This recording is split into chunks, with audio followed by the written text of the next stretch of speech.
Hello and welcome to the FatBoss Guide to the Antoran High Command on Normal and Heroic in Antorus, the Burning Throne. Yes, this is a council style fight where the bosses share a health pool, but the unique spin on this encounter is that you'll only be fighting a single boss at any given time, because they'll rotate in and out of their command pods in a set order every 90 seconds throughout the fight. Now whilst you fight a boss directly, they're not too dangerous. The hard part of the fight is dealing with the abilities the bosses cast whilst inside their pods. The only ability any of the active bosses will cast is Expose Weakness. This is a frontal cone which will deal a burst of damage and apply a debuff which increases the physical damage you take by 50% for 20 seconds. Tanks just need to face the boss away from the raid at all times whilst taunting off each other when their debuff drops at 2 stacks. Now the three bosses are the Admiral, the Engineer and the General. Whilst inside their pods they all have one shared ability and one unique ability. The shared ability that they have inside their pod is Chaos Pulse, which deals a burst of damage to a random player. This leaves a debuff which increases the damage you take by 9% for a short while. Healers can dispel this debuff if they want, however it's not really needed until much later on in the encounter. Now you start off by fighting the Admiral directly, so you'll have to deal with the Engineer and the General's pod abilities. The Engineer will be sending out waves of entropic mines whilst he's inside his pod. These green landmines spawns in sets of 5. Anyone that walks over the top of these mines will take a moderate burst of damage, but you'll also apply a dot to the raid which stacks. Now although you want to avoid detonating these mines, you cannot just avoid them forever. These sets of mines will detonate on their own a few minutes after spawning, which will overlap with other sources of raid-wide damage and probably cause a wipe. You want to assign a single player in your raid, usually the off-tank, to go around and detonate these mines, prioritising mines that are spawned the earliest, whilst also making sure that debuff drops between each mine detonation. The amount of mines that you want to explode each time really depends on how strong your healers are. As long as you keep high uptime on the mine debuff, you can clear the majority of them, even if you only explode 2 at a time. Just make sure that you don't go too much higher than 3 stacks, as this will probably force your healers to start using healing cooldowns, and you'd rather save these for other abilities later on in the encounter. Whilst the General is inside his pod, he'll be summoning adds on a timer. You'll have a Pyromancer and 2 Shock Troopers that spawn near the active boss. The tanks will want to make sure that they grab aggro on these adds so they don't go around melee hitting DPS when they are not casting their abilities. Now the Pyromancer must be interrupted whenever it casts Pyroblast. If this cast goes off, it can very easily one-shot a player with all the other raid-wide damage that's coming in. The Shock Troopers, however, are far less dangerous. All they'll do is just charge one of the 3 furthest players from them and begin a Blade Storm.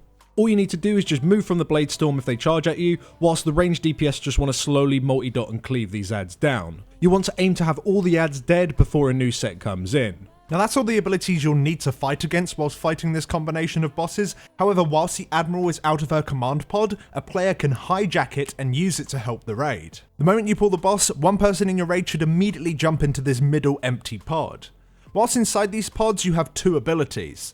The first is a single target damage dealing ability that applies a damage taken increase stacking up to 15%. You want to spam cast this on the boss to make sure that they are always taking this extra damage. The second ability you'll have access to is unique to each particular pod. For this first pod, it's a large targeting circle that will detonate after a few seconds. This deals a good amount of damage and applies a damage taken increase to any adds that it hits, and unfortunately, this doesn't damage or debuff the boss, just the adds. With timers, you want to cast this ability next to the boss, roughly 1 or 2 seconds before the adds spawn. This way the adds will immediately take the hit as soon as they appear. Otherwise, you just kind of want to spam this on any adds that you can, which can be a little bit tricky with the Shock Troopers charging around the room.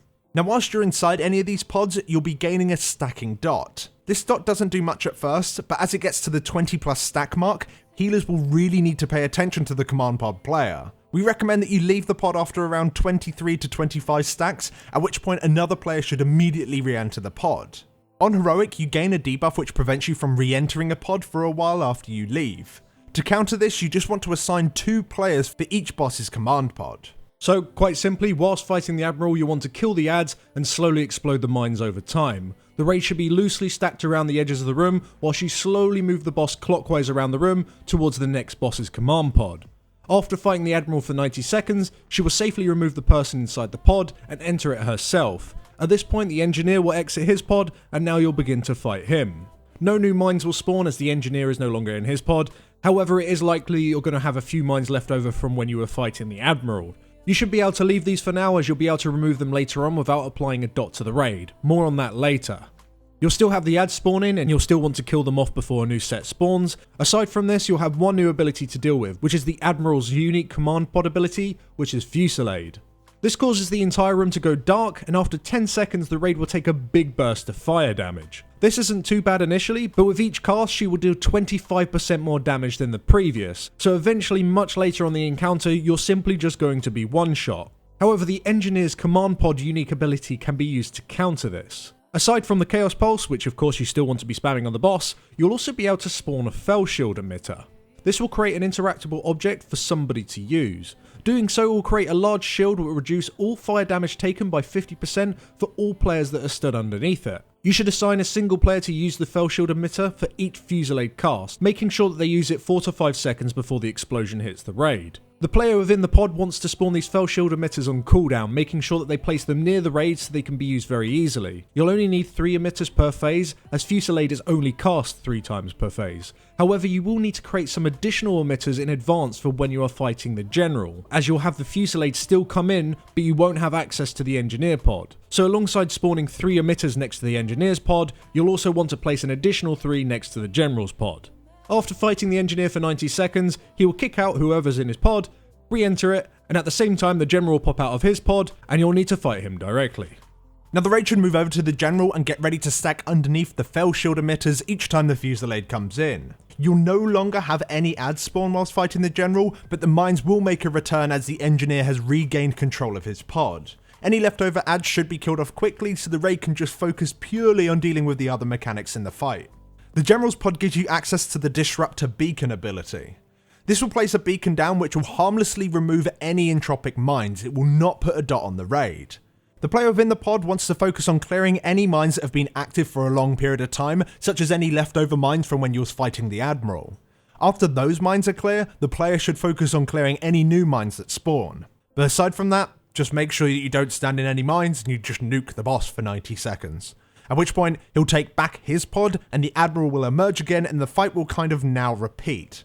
The only thing that's changed now is that the Admiral's Fusillade ability coming up next is going to start doing an extremely high amount of damage. You still want to make sure you're hiding under the Fell Shield emitters, and healers will really want to start using healing cooldowns at their own discretion, saving large damage reduction cooldowns for when you think that the Fusillade is just going to flat out one-shot the group even if you're hiding under a Fell Shield emitter. But that being said, if you've got good enough damage, you shouldn't really reach the point where the Fusillade is causing that many problems.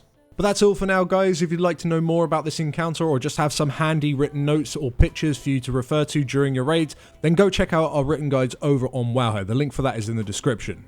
If this guide helps you out at all, then please do drop us down a like. It helps us out a lot. And if you want to help us out further, then do consider joining the rest of our awesome supporters over on Patreon. Again, the link for that is in the description. And we shall see you all in the next guide. Thanks for watching. Thanks for watching.